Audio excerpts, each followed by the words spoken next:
Жақсылықтың не екенін естідім едім білмедім.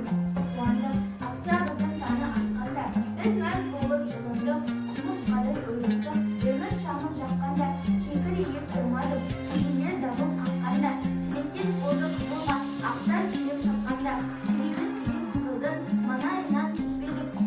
Бар жалғыз